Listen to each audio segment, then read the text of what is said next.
सोचिए क्या होता अगर 15 नवंबर 2000 की तारीख इतिहास में कभी नहीं आती।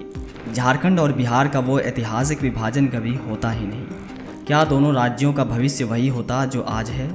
क्या झारखंड का खनिज बिहार की तिजोरियों को भर रहा होता, या फिर बिहार की आबादी और समस्याएं दुगनी हो चुकी होती? वो झारखंड जो आज अपनी अलग पहचान और विकास के लिए संघर्ष कर रहा है, क्या बिहार के साए में दब जाता, या फिर एक साथ मिलकर दोनों राज्य पूर्वी भारत की सबसे बड़ी ताकत बनते? क्या होता अगर ये दो हिस्से कभी अलग ही नहीं हुआ होता? तो चलिए जानते हैं इस वीडियो में। बिहार और झारखंड का इतिहास भारत की संस्कृति और राजनीतिक धरोहर का एक खास हिस्सा है। बिहार प्राचीन काल से ही मगध साम्राज्य और मौर्य वंश का केंद्र रहा है, जबकि झारखंड, जिसे पहले दक्षिण बिहार के नाम से जाना जाता था, अब अपने आदिवासी समाज और खनिज संपदाओं के लिए जाना जाता है। भारत की आज़ादी के बाद झारखंड क्षेत्र के लोग महसूस करने लगे थे कि उनके संसाधनों का सही ढंग से उपयोग नहीं हो रहा है और उनकी पहचान, संस्कृति और विकास को नज़रअंदाज किया जा रहा है। 1950 और 60 के दशक में यहाँ के आदिवासी समाज ने अपनी अलग पहचान के लिए एक स्वतंत्र राज्य की मांग शुरू कर दी। उस वक्त झारखंड मुक्ति मोर्चा जैसे संगठनों ने इस मांग को और जोरदार तरीके से उठाया। इसका परिणाम यह हुआ कि 15 नवंबर 2000 को झारखंड आखिरकार बिहार से अलग हो गया। आपको मालूम हो कि झारखंड का क्षेत्र प्राकृतिक संसाधनों, खासकर कोयला, लोहा और बॉक्साइट से भरपूर है, लेकिन राज्य विभाजन से पहले इसका लाभ मुख्य रूप से बिहार के अन्य हिस्सों को मिल रहा था। साथ ही आदिवासी की पहचान भी दबने लगी थी। अगर झारखंड और बिहार कभी अलग नहीं होते तो झारखंड के खनिजों का उपयोग बिहार के विकास के लिए होता और झारखंड के वासियों को इसका सही लाभ नहीं मिलता। आदिवासी समाज की पहचान और अधिकार शायद और भी दब जाते। वहीं अगर हम दूसरी तरफ देखें तो बिहार को झारखंड के विकास का भी भार उठाना पड़ता। आइए शुरुआत करते हैं आर्थिक प्रभाव से।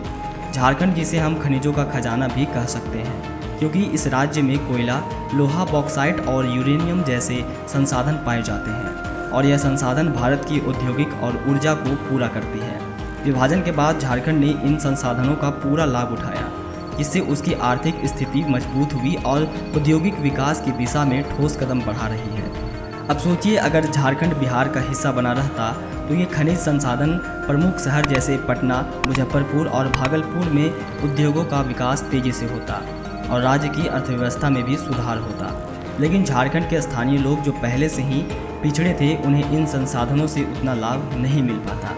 अब बात करते हैं सामाजिक प्रभाव की। झारखंड का विभाजन आदिवासी और स्थानीय समुदायों के लिए एक नई उम्मीद लेकर आया। अलग होने के बाद झारखंड ने स्वास्थ्य, शिक्षा और बुनियादी ढांचे में सुधार के लिए कई योजनाएं शुरू की। इससे स्थानीय लोगों की जीवन शैली में सुधार हुआ और उनकी सामाजिक स्थिति भी मजबूत हुई। बिहार की बढ़ती जनसंख्या और संसाधनों पर दबाव के कारण शिक्षा और स्वास्थ्य सेवाओं पर अधिक बोझ पड़ता। इससे सामाजिक असमानता और समस्याएं बढ़ जाती, क्योंकि एक बड़े और विविध राज्य में इस सेवाओं का समान वितरण बहुत मुश्किल भरा होता। आगे बढ़ते हैं सांस्कृतिक प्रभाव की ओर। झारखंड का विभाजन आदिवासी संस्कृति, भाषा और परंपराओं को बचाए रखने का एक महत्वपूर्ण कदम था। यहाँ की अलग पहचान और सांस्कृतिक धरोहर को सम्मान और मान्यता मिली। इसे स्थानीय समुदाय को अपनी सांस्कृतिक पहचान बनाए रखने में मदद मिली।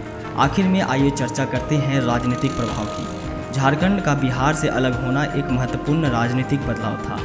विभाजन के बाद झारखंड को अपनी स्वतंत्र सरकार और प्रशासन की व्यवस्था मिली, जिससे राज्य ने खुद को मजबूत बनाया। लेकिन अगर झारखंड बिहार का हिस्सा होता तो राज्य की राजनीतिक स्थिति और भी मुश्किल भरी होती।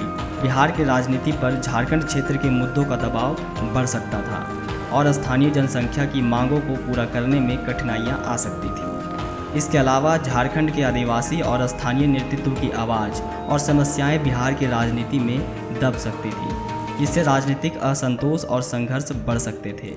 आज झारखंड और बिहार दोनों अपने अपने तरीके से आगे बढ़ रहे हैं और इस विभाजन ने उनके भविष्य की राह को एक नया मोड़ दिया है।